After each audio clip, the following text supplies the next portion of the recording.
Hi guys, Ben Carpenter here with another Facebook Q&A session. I've been asked by one of you to film a video on hamstring training and specifically hamstring injuries. So I'm going to cover the whole topic in one video.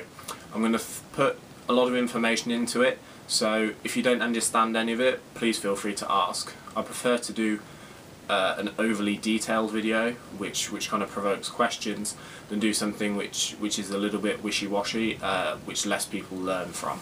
So feel free to ask if there's anything you're not sure of. Okay, so hamstrings, three muscles on the back of the thigh: bicep femoris, semitendinosus, semimembranosus.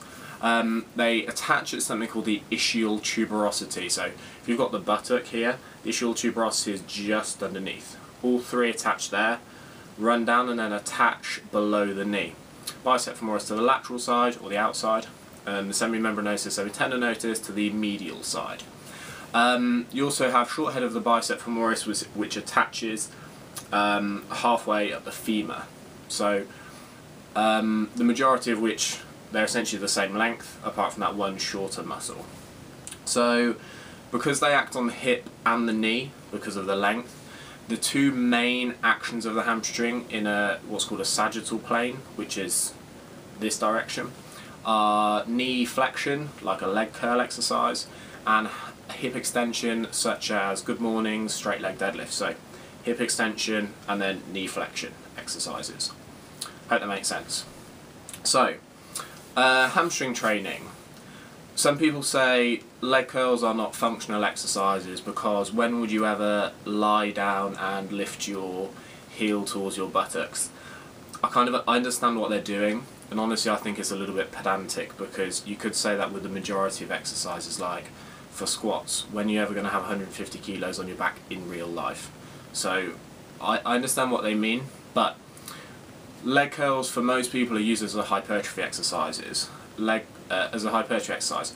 Leg curls are very good at isolating the hamstrings. They have twice the activity, approximately, in the hamstrings as a barbell back squat. So a barbell back squat is inefficient at hitting the hamstrings because the knee is bent, which essentially puts the hamstrings in a shortened position.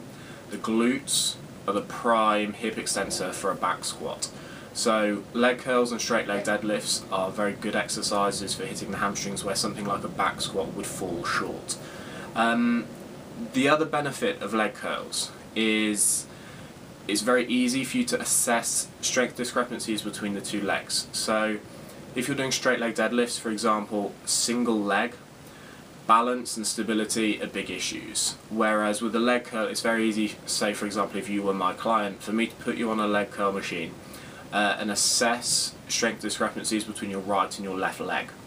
Any strength discrepancy between the two would indicate a structural imbalance, which would increase your risk of injury.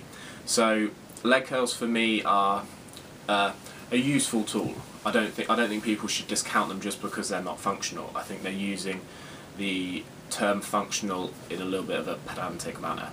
So other exercises which incorporate both of these two movements. It doesn't necessarily have to be knee flexion like leg curls and hip extension strictly. You can integrate the two. So for example, a glute-ham raise is knee flexion, but it also has the hips already extended. So you're getting hamstring activity, but you're also getting gluteal activity. Another example is something like a razor curl, which has been shown to have approximately the same activity in the hamstrings as a prone leg curl, but you also get more gluteal involvement because of the action of the hips, the flexion extension of the hips. So it's not necessarily about picking one or other. There are exercises that involve both movements, so glute-ham raises, Nordic curls, Russian curls they might be known as, razor curls, etc., to kind of integrate the two. So in terms of hamstring training, I hope that gives you a little bit of insight into the variety. What is worth noting is, say for something like a deadlift, if you're going to bend your knee at a deadlift, because the hamstring attaches below the knee, it's essentially making it a weaker hip extensor, which is why the glutes will be prime movers for things like deadlifts and squats. For people who want to hit their hamstring specifically, straight legs or at least movements with a fixed knee, such as straight leg deadlifts, Romanian deadlifts, good mornings, are very valuable to put in there. Just because someone's doing barbell deadlifts, don't assume you're getting adequate hamstring work. That isn't the case. It would be like someone only doing pull-ups and assuming that their biceps are getting hit adequately, which again you could assume, but it's probably not the case. So, hamstring injuries. In studies on footballers, they noticed that the majority of hamstring injuries occurred when the player was running or sprinting, and as one leg went forward, as it was reaching the latter stages of like a stride, that is when the majority of hamstring injuries occurred. So it's essentially when your leg is in a lengthened position and then it starts to decelerate. So essentially tension under a lengthened position. Recurrent hamstring injuries have been approximated, depending on the sport, between 12 and 31%. So if you've injured your hamstring already, the chances of it injuring again are significantly greater than someone who has no history of hamstring injuries. So what that kind of research shows us is that in running, essentially, the lengthened states in the hamstring when you're decelerating, essentially the switch between the eccentric and concentric component, is when the hamstrings are most vulnerable to injury. This is why there's a lot of research out there showing that eccentric training for the hamstrings is a valuable tool to prevent the occurrence of hamstring strains. So essentially you're doing eccentric work in a lengthened state. So for example, if doing straight leg deadlifts, a lengthened state would be the bottom of the movement when your hamstrings are stretched out. That would be the lengthened state.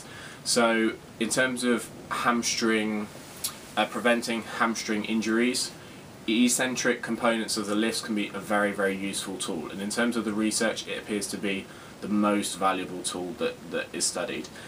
There are other factors which aren't concrete, but there are kind of let's say hypothesized links.